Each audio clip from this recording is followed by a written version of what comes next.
Okay, good evening, everyone. I'm now going to call to order the June 9, 2020 Town Board Agenda meeting. We're going to begin with Finance and General Government Committee items, and that would be Paul Sebesta.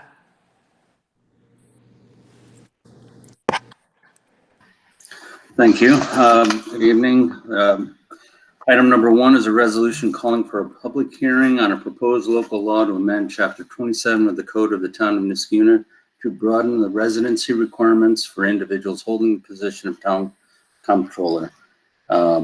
This resolution would allow the person holding the position of comptroller to live in adjoining counties, to allow for additional candidates that are being considered for my successor, ultimately, whenever that day comes. We do have I did advertise just before town hall closed and things got a little hectic, and everyone's been put on hold. I do have, or had, 3 or 4 strong candidates, and reached back to them at one point and gave them an update, and probably time to speak with them again and see if they're still available. One was out of the country and had plans to return to the United States. So this is a benefit to the town in general, and I would encourage its adoption. And just for to re-jog your memories, this resolution was already passed back, I think, in February. But we ended up, I guess the proper procedure would have been to just have tabled it during a meeting for a later date. But I think it's just more proper at this point, since because of the passage of time, to amend that resolution and reschedule the public hearing for the July 28th town board meeting. And then the local law would then be passed at the August hearing. So. Okay, thank you for that clarification. Number 2, resolution making certain budget modifications. In our finance committee meeting, we discussed the proposed budget modification to fund the additional amount needed above the grant provided for the fueling station at the River Road substation, and the additional gasoline fuel station at the highway garage, and some potential modifications of the allocation that was presented that seemed high, excessively high in the highway fund. So I'm going to look back at that and see if it all makes entire sense. Additionally, there was a need for $5,000 at the water treatment plant for a piece of dehydration equipment of some sort. And there is going to be some additional amount for the additional sanitation efforts that have been underway at certain facilities and at the town parks. And I'm going to work with Alexis and get some kind of projection going so I can hopefully cover all of it, but hard to say. Do my best.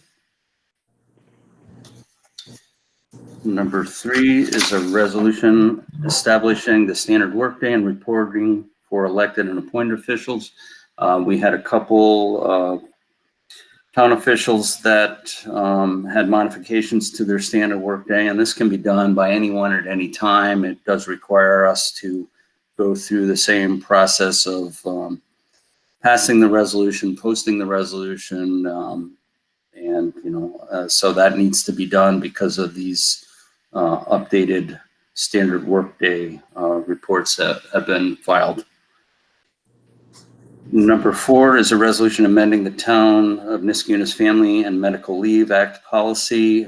We have an employee who's requested family and medical leave for the birth of a child, and our policy is at best unclear regarding the concurrent, the use of paid leave during FMLA for the birth of a child. So this would clarify that or make that allowable for this employee to take leave, some paid and potentially some unpaid. That's up to the employee, but this would provide more flexibility to employees.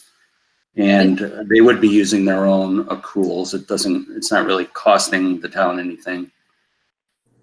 And this isn't just to address the issue of, an individual employee. It just, there's been a much more focus on FMLA lately, and, Paul Sylvester and I and Janet had time to sit down and walk through our policy, which I don't believe has been updated in a while, and noticed that there was some portions of our policy that are inconsistent with the recommended policies for FMLA for public sector employers. So I will circulate that.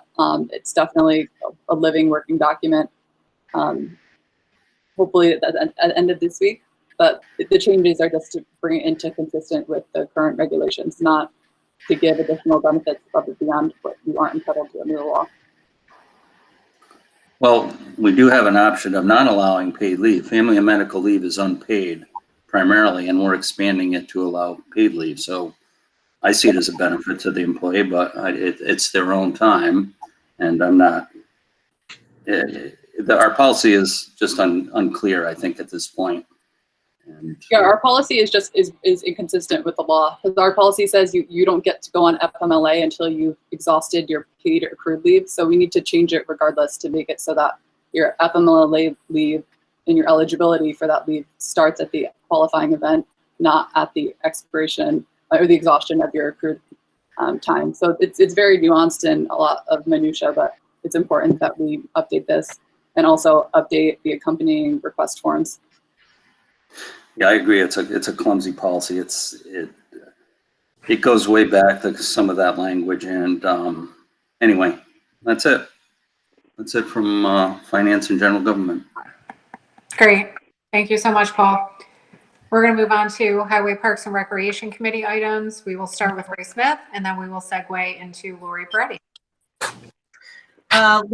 Just want to jump in here. Lori's having trouble getting on. I was just texting her the link.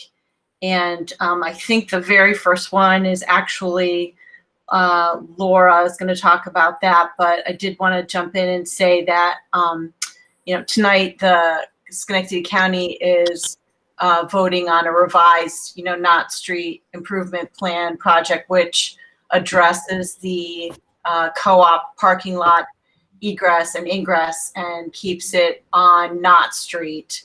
So I know we had tabled the resolution to address, potential treatments on surrounding streets, including via Del Mar. Whoa, something's garbled. Let's turn off their mic, maybe. Okay. Oh, thank you. Thank you all. As I was saying, it's changed a bit, but issues still remain. I know going back to last year, there was a discussion of when the county project occurred that there would be a discussion of looking at especially Crescent and parking and the traffic patterns and the intersection there. And I'll let Laura speak to it. So as I was saying, we tabled the resolution the last time to seek additional bids, which is completely appropriate to do. And I'm saying it's still on the agenda because there are still, potential treatments. And I know, again, I'm talking about the one that was discussed last year, especially on Crescent. But with that, I'll hand it over to Laura. Yeah, thanks, Rosemary. We just drew a box around the general area that's impacted by the Knott Street Improvement Program and wanted the engineers to just examine treatments that would be traffic calming and potentially allow for more parking in that area, which is in our town center overlay district and our mixed commercial neighborhood kind of mixed use zone. So we want to support those businesses and do kind of a project. If we need to get out there and, put curbs and do striping and stuff, it only makes sense to get whatever we can do designed on our adjacent streets so that, everything is all constructed at the same time. And there might be cost savings, obviously, from using the same contractor. And then that limits the disturbance to neighbors and to businesses. So we just want to make sure that anything that we can do on our adjacent streets that, helps with this project and is timely because everybody who walks the Clifton Park Crescent, intersection knows that's a sea of parking lot, and there's definitely things that can be done. And, and then, I mean, I'll take my direction from it. And you guys, I still have treatments to Via Del Mar in there and looking at Almeria and Clifton Park Road as well. So that's all in there still. Okay, thanks, Laura. Ray? Okay, number 6 is a resolution appointing seasonal employees in the Parks Department. This would be reaching out to retirees or college kids like we've had in the past. I hope to get a few names to you by the board meeting for that appointment. We had some college kids that reached out before the season. Obviously, due to COVID, we had to turn them away. So we'll follow up with them to see if they had already found jobs and go over the entry plan with them as far as COVID safety and that. We want to ensure that our staff is safe and that they're going to amend to what we put forth. So we'll get a few of them together. Do social distance interviews, and hopefully I'll have some names for you. Number 7 is a resolution appointing 2 grounds maintenance workers in the Parks Department. This is to backfill 2 current retirees. And currently our staff level with no outside employment of the labor ready for the Packers. We're currently using most of our staff, all but 2. So we have 2 people mowing. So this is something that we need. And it's just to backfill 2 that had previously retired. Number 8. A resolution to appoint a crew leader in the highway department. This is one vacancy that was left out of the 2 that just retired. Was a crew leader title, running our maintenance shop at the highway. As most of you know, that's a pretty heavily funded part of our department. So I feel as if, we need some management down there to oversee daily operations and delegate jobs to be done by the staff that works out of that garage. Number 9, what was on finance agenda was permanently appoint a grounds maintenance worker. His year's probation is up, Andrew Visco, and very good employee, and it's my recommendation to carry him forward. And that's it for me. Lori? All right. Number 10 is a resolution appointing summer playground employees. This year, due to COVID, we knocked our site locations down from 5 to 3. So we Can you hear me? just check your if your screen is muted, sometimes you'll get that back. Sorry. That's okay. Is that better? It's sounding a little garbled. We have had some good success logging out and back in. You might have to hang up and then, Wait for Let me hang up. All right, give me 2 seconds. I'll do it right now. yeah, you might have to reconnect.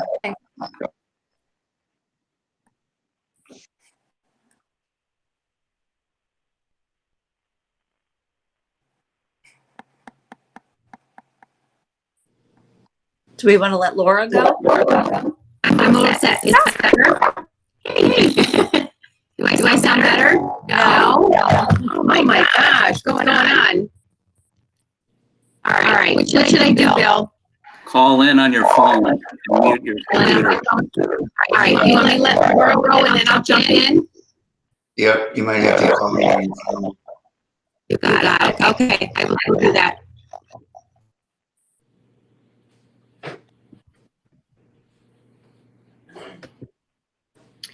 Okay. So skipping to item 14 then. Is a resolution calling for a public hearing on a proposed local law to amend Chapter 98 of the Code of the Town of Niskayuna entitled Fees. I think, Alexis, this is just another one. We had actually called for the public hearing on this prior to COVID, and now we're just recalling for it, just to be on the, so everybody understands that it got delayed and there's a new date. And this is just actually reducing the fees for a minor subdivision sketch plan application and for site plan tenant change, because they aren't typically as demanding on staff as, you know, major subdivision sketch plan reviews and you know, new buildings for site plan review. Any questions on that one? Okay. The next one I have is I've talked about this for a lot. In my economic development committee meeting, I noted that our deadline for doing the shade structures policy is this July 3rd, I think, in order to get credit for it for the Climate Smart Communities program. So Alexis just sent me an email earlier today. This should be done, and I appreciate everybody's patience with it. It's just a nice policy, recognizing that climate change, you know, requires that, you know, it's getting hotter, so that we will put shade structures in our park to give people refuge from the heat and the sun. And those can be anything from trees to pavilions to anything. And so we'll, when we have that draft again, I think we would send it to Ray once, but we'll send it through all the development, through all the departments, and just make sure everybody's on board, and then have a final policy for you at the end of the month. And Laura, All right. that'll definitely be done at the next meeting, right? Because of that deadline? Yeah, it has to. I mean, Yes. it doesn't have to, but if we pass it after that, it doesn't give us any credit for the Climate Smart Community certification that we're trying to do this year. Yes, So. which we want. All right, Right. thank you. Laura, And I mean, did oh, sorry, go ahead. you incorporate my comment regarding the non-invasive, invasive tree, whatever that language was regarding the species? That's a good idea, Paul. I actually, so Carol and Alexis have been working on it. I carry it forward, but I haven't seen the latest draft. Okay, I'll look when I get it. Yeah. And I'll double check when it comes out again. The next one is a resolution calling for a public hearing on a special use permit for an average density development located at 2538 River Road, Kelts Farm. This is the one that the planning board's been working really hard on. It's been through a lot of committees. So the planning board is going to finalize a recommendation to you guys on June 22nd. And the point of this resolution would be to call for a public hearing on the recommendation that's coming from the planning board and do a secret determination. The planning board hasn't finalized their recommendation, but they did have a over 5-hour meeting last night, of which I did see a couple of the town board members on, and appreciate it all the way to the end, midnight beyond. But I think that 12:25, Laura, but who's counting? they are intending, at least there's still a bit of a split vote and a difference of opinion on the planning board, but intending, at least at this point, to recommend to the town board that, you know, the connection between Windsor Drive and River Road not be unincluded. They would want that the connection to be made, or built, but not made. So they recognize that that's a lot of cars that's coming onto Windsor Drive, and that in order to kind of accommodate that number of vehicles, there's probably things that need to be done to Windsor Drive to protect the neighborhood. And without understanding the budget and where anything is coming from these days, which everybody understands the uncertainty, but not wanting to abandon the comprehensive plan and connectivity and neighborhood, connecting neighborhoods, and, you know, kind of honoring all of the things that are outlined in our planning code and our comprehensive plan. I think, tried to strike a balance, and not everybody's happy with it. And I can tell you that probably the residents of Windsor Drive have already expressed that they're not that happy with the gate idea. But the planning board right now, I think, is probably going to recommend to build the connection but not make it, with the understanding that it should not be made unless there's some way that we can mitigate traffic on Windsor Drive. And then, but they wouldn't want to approve something that didn't have any connection ever allowed in the future. Because that's just, I think, and I recommend that as well, bad planning to not even allow ever making that connection. So it's a balance that makes the planning board a little unhappy, and the residents, I think, still don't like it. But that's the recommendation that they kind of evolved to last night. I'm happy to answer any questions. So Laura, I was one of the lunatics on the call till 12:25 last night. You guys, I mean, like Denise said this morning, thank you, planning board, for all you do, because they did spend a lot of time last night and work very hard. All of you do. But what wasn't clear to me is Joel still going to be asked to have a design that puts the basically builds through Windsor into the development at Kelts Farm, and then has a gate that ends at River Road, which would require a redesign of what the current, at least the last iteration of the design I saw. Is that still going to be forthcoming? Is that something the planning board is going to look at again? So I think we can talk about it a little bit at our next meeting, but one of the things that they wanted to be careful about would be to cause the developer to do another redesign without the town board taking action on the special use permit. So I think that they're trying to restrict themselves to say that they don't want to preclude the connection at some point in the future, but it should be built and a barricade should be made at one place, in a place, whether it be Windsor or River Drive. That can really just be a planning board issue. As far as the average density development permit, sub-permit would go, their recommendation would be that a barrier be put there because they don't want the traffic going down Windsor Drive, until we have the time and the money to be able to do something there. Right, but there seemed to be a lot of discussion about what that would look like, and a lot of the planning board members seem to be confused or like wondering how would that look, and would there be, people who would be trying to go through that emergency area off River Road and into the area. Yeah. So in the way at least from listening, it sounded like there was more folks in favor of the barricade at the River Road part, as opposed to where we've seen it and where it's been discussed at the Stub Road, at Windsor Drive. So again, I just wondered if there would be another. I wasn't clear on that. I understand what you said, but so Joel said that he would make that today. He said he had it today. We have not received it, okay. And I'm trying to be balanced because we do try to be balanced with what, we require and, what we're looking at and everything like that. But I actually do expect that we'll see some kind of new rendition from Joel on that. I mean, you may not, Nick Costa spoke about the Ace Hardware, but he's actually Joel's engineer. So it wasn't a bad thing for him to be on that call. Well, he might think it was a bad thing. He was very nice at the end, but it wasn't a bad thing for him to be on that call throughout the whole process. I think understands now what the struggle is with the barrier. And so it may be taking him a little bit longer to do it. He was also up until 12:30 in the morning. So, right. But I do actually expect that we may see another kind of a barricade drawing, which I would circulate to the planning board and the town board as soon as we get it. And then, the planning board can discuss that. But I think that they were trying to refine their options to just so that they're being a little bit more balanced with the developer and, the residents, and give you guys a framework to look at the average density development in, understanding, that if you're okay with that, there's still things that would be worked out during the major subdivision review. So to just piggyback on Rosemarie's questions, what we are voting on is really this just piece of it. It's a given that we're going to approve the project itself. Nope. The developer right now has Well, that's what I thought. the land right to put a subdivision in there, right? Yeah. So, I mean, he has a right to take that land and develop it into 24 buildable lots.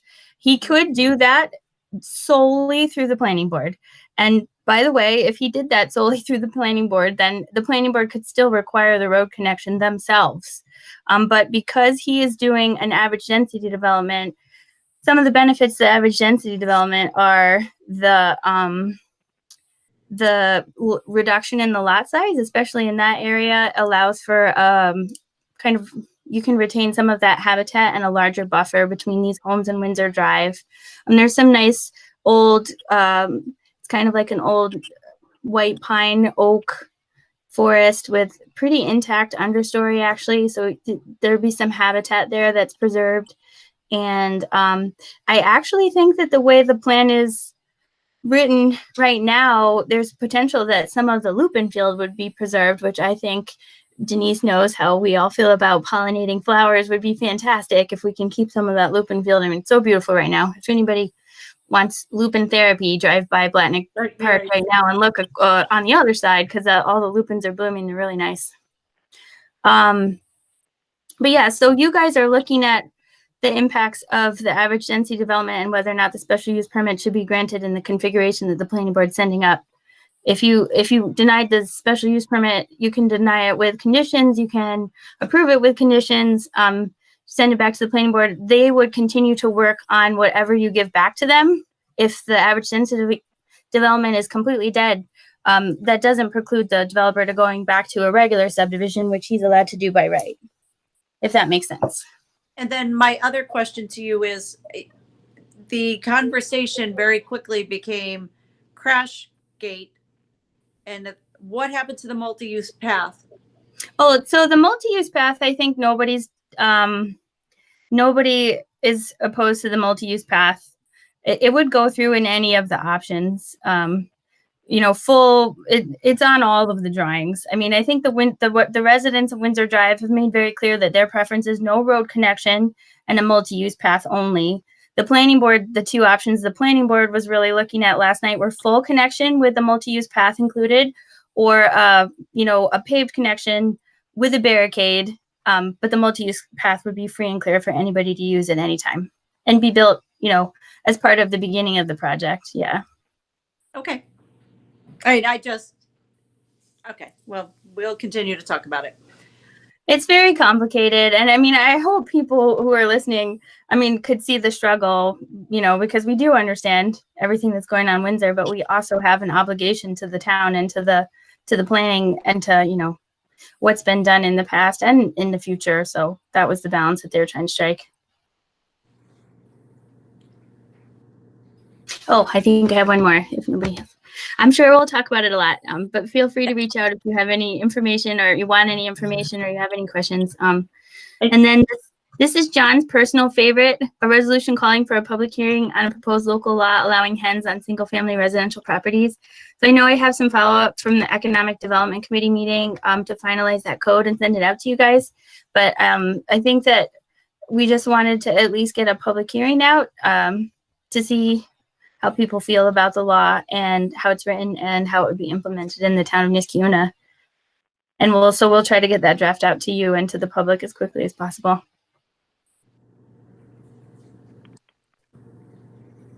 Great. Thank you, Laura. Has Lori rejoined us via phone? No. And Lori, are you here? Okay, we'll move on to Public Works Committee items, and that would be Matt Yetto. Okay, so 18 is the Rezo to purchase a portable pump for use by the Water and Sewer Department. Bid specs are going to be placed out to bid this week, and we'll have a bid opening prior to the 30th. That was bonded already, so it's the money's been allocated already for it.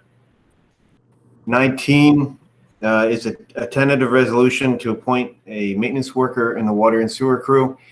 One of our employees in the water and sewer crew has taken a job with the Air Guard, and so we'll be losing him. I think tomorrow is his last day, so I'd like to fill that position that will be left open by his departure. If we don't get any applicants by the time of the board meeting, we'll pull it and look for next month. 20 is a Rezo appointing a plant trainee at the water plant. we have some people on staff that are interested, and we'll have a name to bring forward prior to the board meeting. 21 is a resolution, is a tentative resolution appointing a plant operator at the water plant. Both the plant trainee and the plant operator are openings that are going to be necessary to fill because of retirements. One past retirement already and one upcoming retirement. So we're currently one operator down now. So we've been advertising for a while. And if we do get a good applicant, I'll have that name ready for the board meeting. But if we don't, then we'll have to pull it. It's a very hard position to fill. Not a lot of movement in the sector right now because of COVID. 22 is a Rezo to permanently appoint a maintenance worker in the water and sewer crew. Eric Matthews has worked for the town for just about a year. His probationary period's ending. Very happy with his performance, and I'd like to recommend his permanent appointment. 23 is a resolution that was, I think Paul's been working on it. It's allowing the supervisor to hire an independent contractor to assist in the opening of the town pool. I don't know, Paul Sebastian, if you have any information yet. The only information I have is what I relayed to the supervisor. I was not successful in finding a contractor. We had one show up and couldn't fit in their schedule, and every other one I contacted was not available. Just opening up, swamped, couldn't get to it. So I suggested using temp laborers and assisting Charlie Brigami, who makes progress every day, but I don't think he's going at the rate that's necessary to open by July 1st, which is the new updated allowable opening date, according to Lori, according to Schenectady County. So just to jump in, so I followed up with the county after we received the email saying that permits wouldn't be issued until July 1st.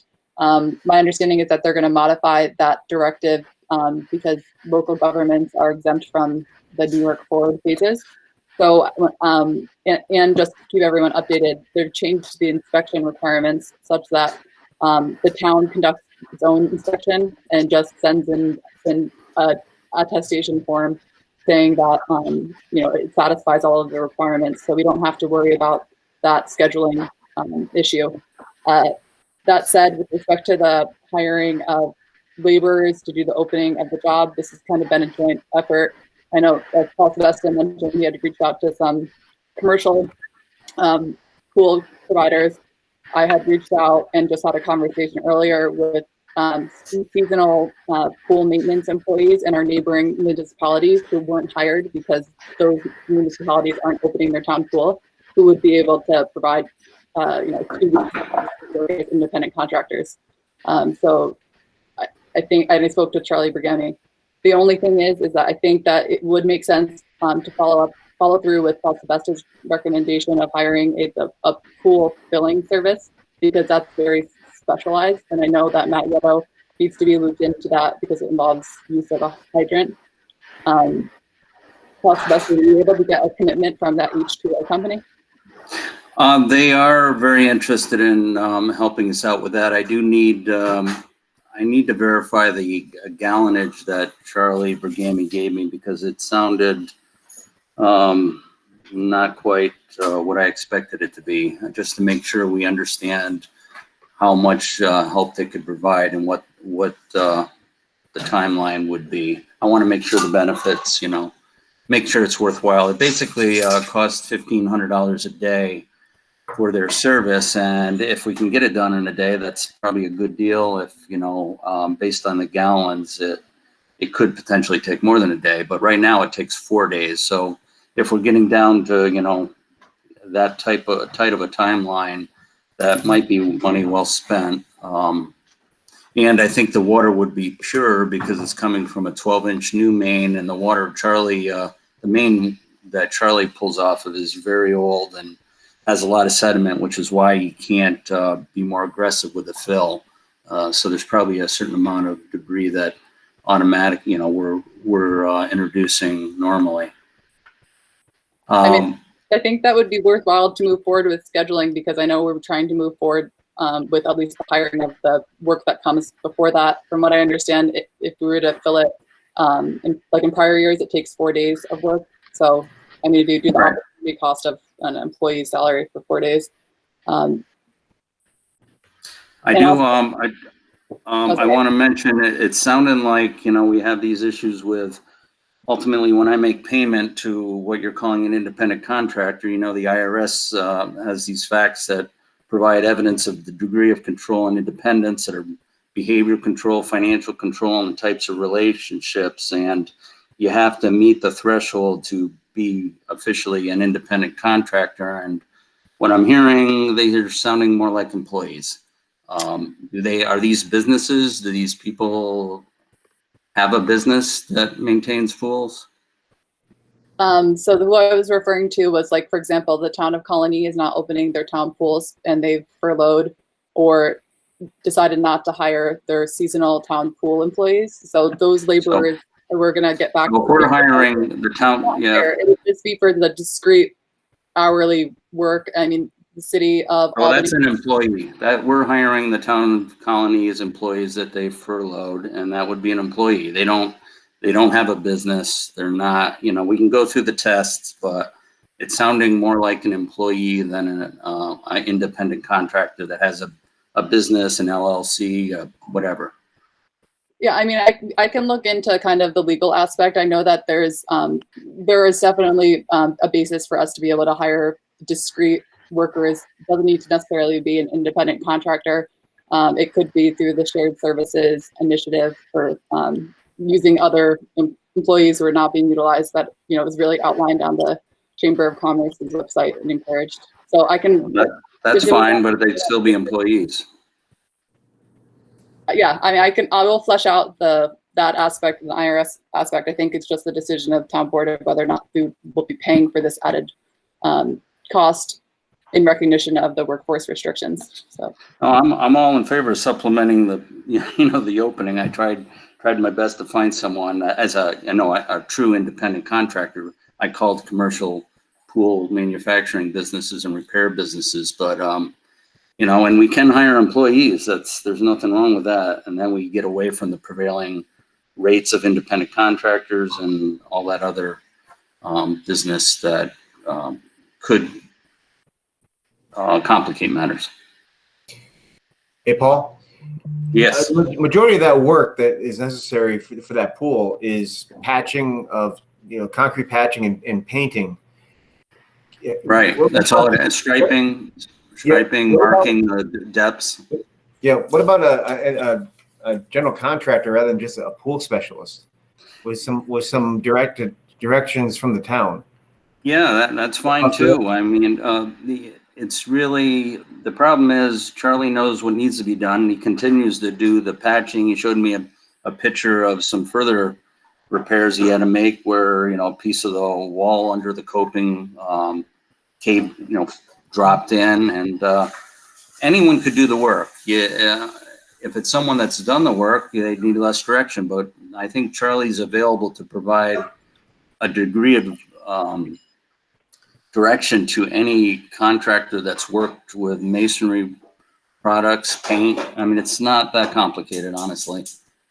I spoke to the man who I guess was involved 37 years ago with building the town pool or renovating it, and he said that because of the material used, yes, it's not rocket science, but it's more, I mean, they weren't interested in our business. They said it's a lot of manual labor, and that I think the purpose was to free up for Gammy and Ronnie's time to focus on getting the town hall set up and to have just someone who's experienced handle this so that, it was a discrete. He's been going down there anyway. He could go down for an hour and get people going and just keep tabs on it. I think Ray would allow him that degree of flexibility. I can't speak for him, but he's been going down there. They're spending, Ron's goes down there. We just need more man hours, as you're saying, Matt. We need somebody that's used to handling, a trowel and some latex additive mortar and paint with rubberized paint and stencils with lines and depth settings, you know. The kids do all of those things now.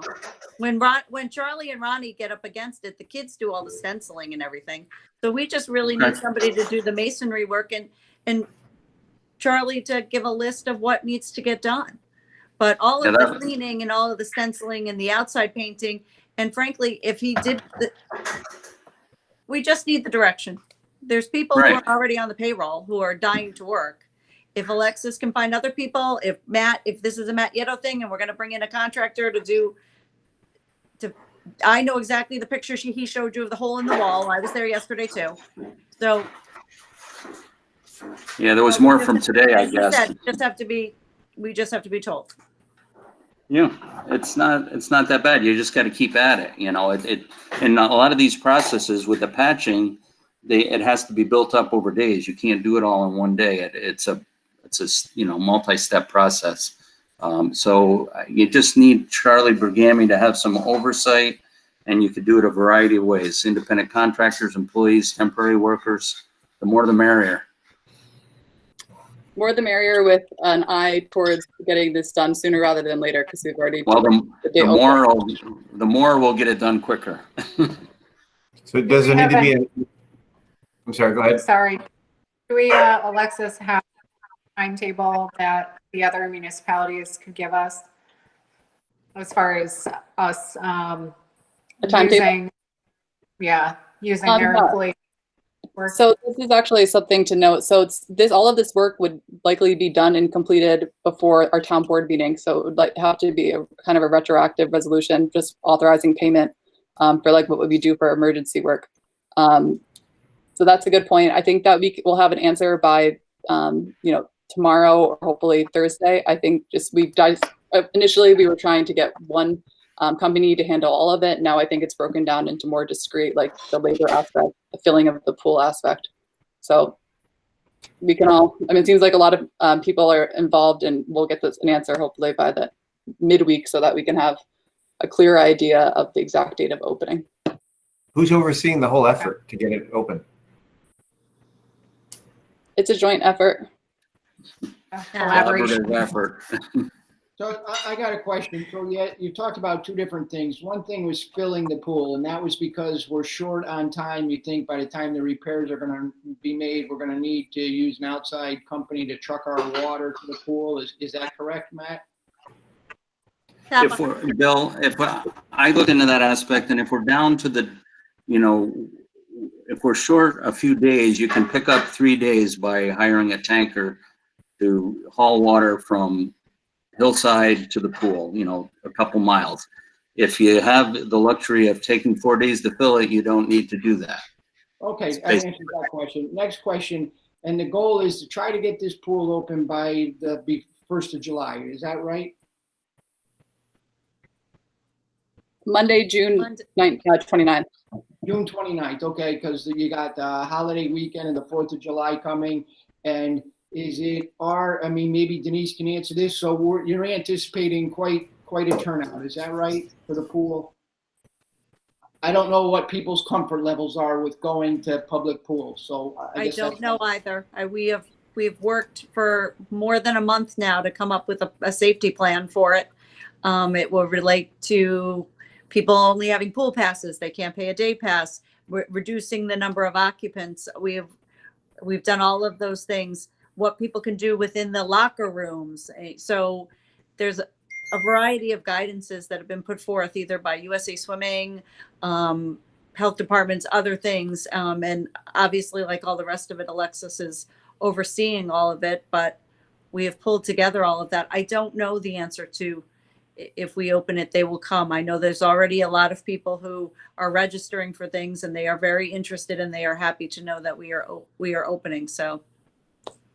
And the governor the Empire State Development, which is authorized by the Governor Cuomo to give guidance on essential services, yesterday as of 4 o'clock announced that swim lessons and swim instructions are deemed essential recreational activity.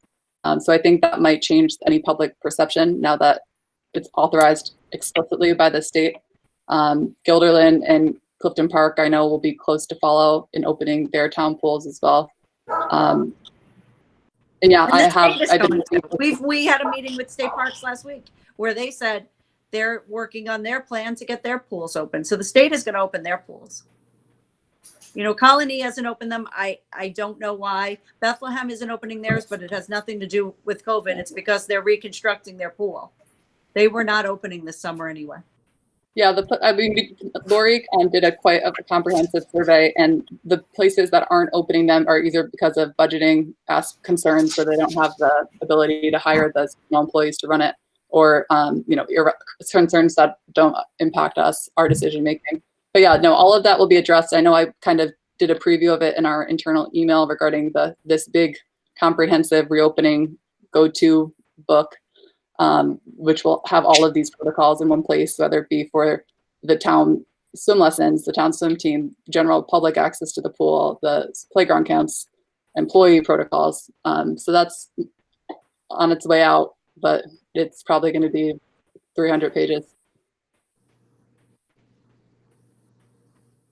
And like the camps where Lori started to say, and then she was cut out, we will have fewer kids at the camps. We will have fewer kids in swim lessons. We will have fewer kids at one time swimming for the swim team. We are adopting all kinds of protocols on how to coach them, on how to teach them, and all of those things. And the nice thing about, I guess, the season pass is, from what I understand, it will fix the need of having to do contact tracing, because when the public enters with their season pass, I understand that automatically takes their name and the time that they entered. So that's just one administrative task we won't have to worry about. So yeah, we're working through all of these details. We're trying to get them out. And it makes it touchless. They're not handling cash or anything like that. Well, thanks to everyone who's been working on this. Before we get into the next one, which I believe is the Via Del Mar resolution, Laura, I just wanted to circle back on Windsor for just a minute. Were there any specific objections from the planning board to the multi-use path? Because that really seems to be a good option in my eyes. I just wanted to know if there was any specific objections to that by the planning board. Hey, John. No, the multi-use path is included in all options. If you're asking about specific objections to only a multi-use path, the planning board does have specific objections to that. Okay, But did they just is included in all options? okay? But there would not be an option with just a multi-use path. Is that what you're suggesting? So, I mean, that's definitely not a recommendation of the planning board, and it's also not a recommendation of the planning department, even though that is the favorable option to the Windsor Drive residents. It's not supported by our comprehensive plan. It's not supported by, American Planning Association, like connectivity, keeping neighborhoods together, like what the town has been trying to do over time with the crossroads. It's not supported by the width of the Windsor Drive right of way. It's not supported by. It does seem, though, that it would support connectivity, because a multi-use path would allow everybody to go right over to Blatnick. What concerns me about a thoroughfare there is it's going to redirect traffic from River Road to the town center community. I mean, right now you have to go all the way around. People are not going to go all the way around. They're going to take a left, and Windsor's going to end up, not just Windsor, but that whole corridor that's going to go towards the town center where our co-op is and our high school is and the like. I don't know how that can be ignored. It really is going to redirect the flow of traffic. In my eyes, It's not being ignored. And I just want you to just be careful framing it. There's no objection to a multi-use path. What the discussion is a full road connection between Windsor Drive and River Road. A multi-use path would happen regardless. That is something that is supported for bike and pedestrian safety, for connecting the town center overlay district to the park. There's only good things that come from a multi-use path going from Blatnick Park to the town to Windsor Drive. the question is whether or not there should be full vehicle access between Windsor Drive and River Road. And I mean, I copied the town board on every single email that I send to the planning board related to this project. So I mean, but I can also like summarize some things and send you the traffic study. But that would be so the traffic study. It says that, and it's not complete, that it would divert 1,000 cars a day onto Windsor Drive. I have seen them, and 1,000 cars a day sounds like a lot. But what concerns me is that everybody's GPS coming down River Road is going to direct them down that way. Now, whether that's 1,000 cars or 500 or 2,000, I just don't see the necessity of that. I don't see how that really accomplishes our comprehensive plan. But I just was wondering if there was any specific objection to a multi-use plan only, and it sounds like that might not be an option, but there's plenty of time to discuss that, and I'm sure we'll hear more of it in the future. I just was wondering specifically if there was, but thank you. There's no objection to a multi-use path, but I would say there is objection to not allowing the connection to be made at some point in the future, because we don't think that it should be done now, because 1,000 cars a day, or some of us, not all of us, but 1,000 cars a day is a lot. And I think that, you know, the residents have made the case too, like, is that more cars than was originally considered? Like, we don't really know. I mean, I got some data from the chief of police today on the speed, but it's during COVID-19. So, I mean, there's just a lot of unknowns for making that connection, which is why, you know, I think the planning board is planning on recommending that kind of hybrid, which is don't preclude it forever, but don't make it unless we know that it'll be, you know, that we have some precautions in place to protect the neighborhood from the additional traffic. Can I make a quick point too, John? You were talking about the additional traffic, and Laura raised the issue of a connection being consistent with the comprehensive plan. If you go back, if you did miss this, I think it was the June 1st meeting, the residents made a really good argument, many good arguments about other factors that also support the comprehensive plan, you know, in terms of effect to your point about the additional vehicles, et cetera. So again, if you haven't listened to it or didn't listen to the whole thing, it would be good that June 1st meeting to go through and hear that those arguments that were made about the points they made about other issues that also support the comprehensive plan, and thus actually, you know, support their argument against connectivity. But anyway, just wanted to add that because you brought it up. Thanks. Yeah, I had just two quick follow-up questions as well while we're on the topic. So the street connection, I'm assuming Joel would be building. So would that be deeded to the town? Would he own it?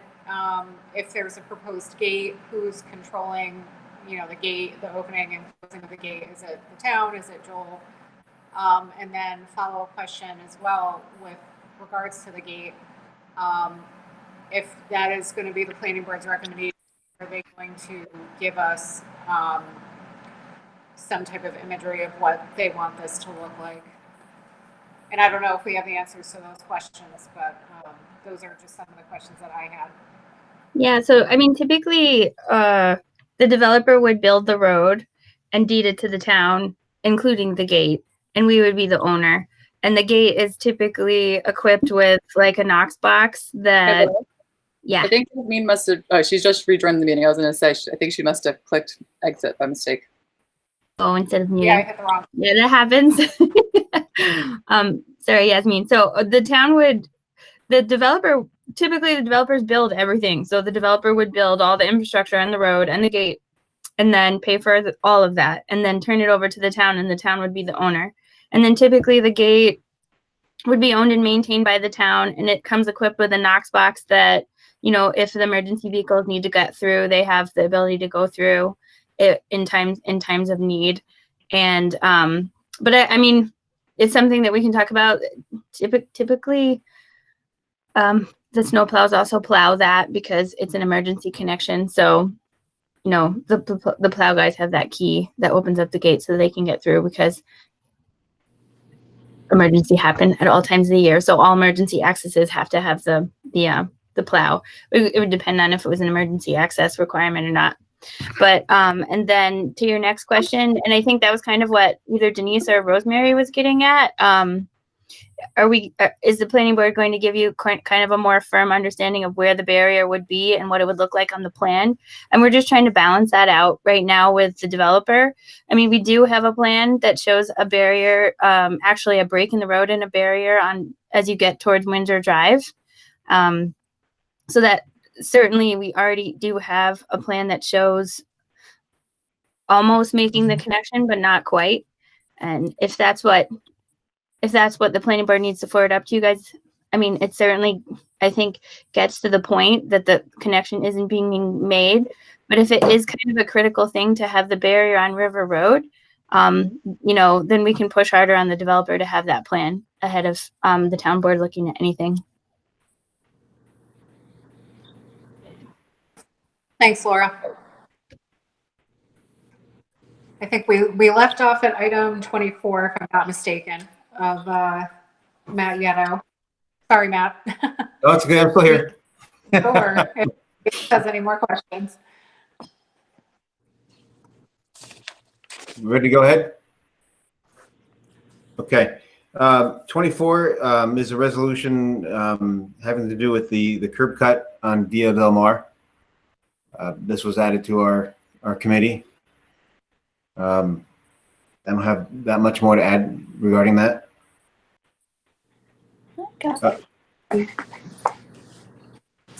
Number 25 is a resolution to appoint a junior civil engineer in the engineering office.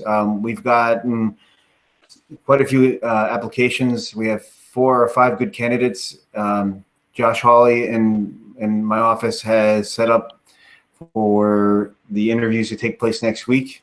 We'll have hopefully a name to go forward. They look like good candidates, so I'm very encouraged that we'll have someone to fill that position that's been open for a very long time, and especially with the reopening of the town business offices and engineering. There's a ton of work that needs to be caught up on, so it would be very helpful to have that position filled. And that's all I have. Thanks, Matt. Thanks, Matt. If Lori has rejoined us here at the meeting, we can go back to her items. I have. Can you hear me? Sound Is it great. better? Can. Awesome. Fantastic. Yep. All right. Number 10 is a resolution appointing summer playground employees for the camp. As I was saying earlier, we have cut down due to COVID-19 and the loss of 2 locations from 5 sites to 3, which means we also have cut down the number of staff we're going to need at each site. We have now limited to 10 counselors per site, which is significantly lower than it has been in the past. So it's, we're doing what we can after the tone.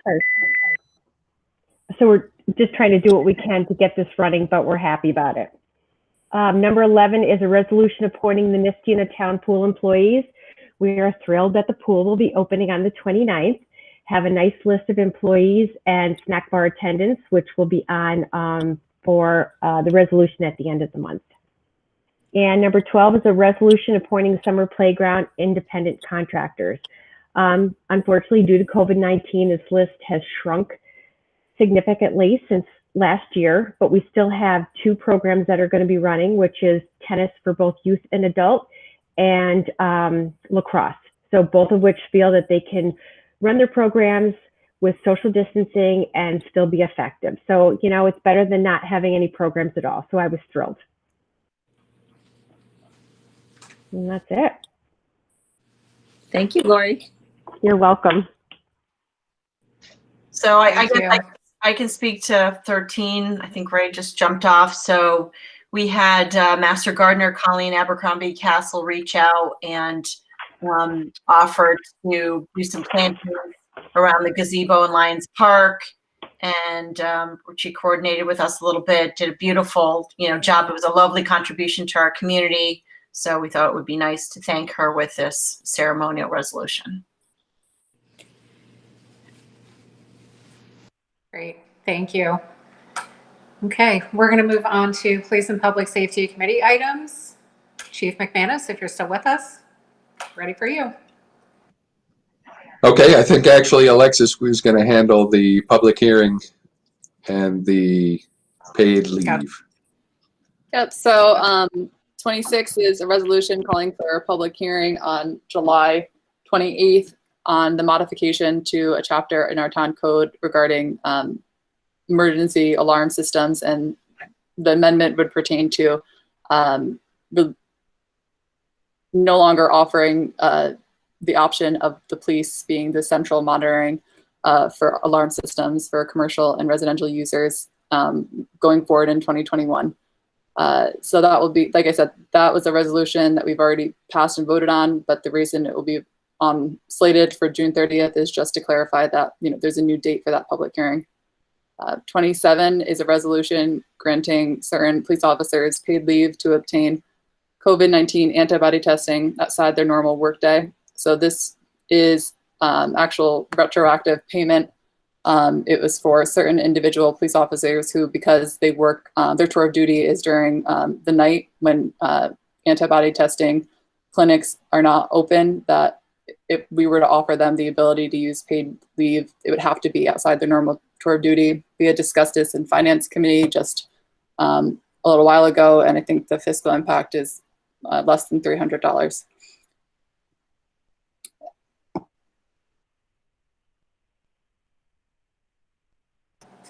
Excellent, thank you. If there are no other additions to the agenda. I do, we mentioned it in finance, the via resolution, you know, forming the task force on racial equity and justice. That would be an addition. Yeah, did you want to go over that again briefly?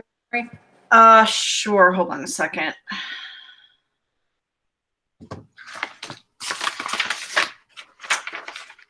So, you know, as I said at finance, you know, we were, you know, a lot of us, I think, are left wondering what we can do to continuing the very important conversation that's been that we're having. You know, making this not just a moment, but a movement, as people keep saying. And so, you know, by putting this committee together, the purpose of which would be, again, it's a task force on racial equity and justice. That would be comprised of stakeholders who will provide guidance on establishing mission, goals, strategies, and performance measures for the town of Niskayuna, and our commitment to equity, eradicating racism and discrimination, and serving justice. And I'd propose some potential action items after discussing them with some stakeholders, but we talked about the fact that this is going to be a collaborative effort of the town board, and that we would look at those and further discuss that and come up with, you know, revisions, et cetera, potential revisions, and then move forward with appointing this task force at our June 30th meeting, which is our next meeting. And again, being committed to continuing the conversations and the work. Wonderful. Thank you so much. Are there any further? Yes, just one further thing. I couldn't unmute with the number 23.5. I was a guest to Windsor. Rosemary, I was on the June 1st, I guess the first 2.5 hours of that planning board of that meeting. But I guess what I'm trying to say is I don't think it's a fair interpretation of the comprehensive plan to redirect traffic from River Road all the way to our town center. So I understand that there's a lot of comprehensive plan talk. I just don't think that that's a fair interpretation. But looking, John, I was kind of agreeing with you. I was in the sense that I was saying that the residents had raised issues that supported the fact that perhaps it didn't, that there were other factors such as, right. I think the one that's been raised is the fact that it, you know, disrupts or changes the character of their neighborhood, character of the street. So I was agreeing with you that they have pointed out to other issues from the comprehensive plan that support their position. So yeah, if you're right. It was a long meeting, and you know, Yes. you go And back. I guess that being said, Rosemary, I'm not sure, Laura, why they're not considering a separate plan with just the multi-use, but I'll leave that up to the planning board and we see what they have. But I think that really accomplishes the goals of what needs to be done with connectivity and keeping the character of the neighborhoods. Thank you. Thanks. Are there any other additions? Any further discussion? Okay. I'm going to motion to adjourn. If I could have a second on that motion. Second. Thank you. All in favor signify by saying aye. Aye. Aye. UCLA is now investigating a professor of crime. Some noise in the back. But I will bid you all a wonderful evening, and we will see you all again for our June 30th town board meeting. Everybody have a wonderful night. Thank you. Good night, everyone. Good night. Night. Stay safe, all. Good night. Thank you. I can't get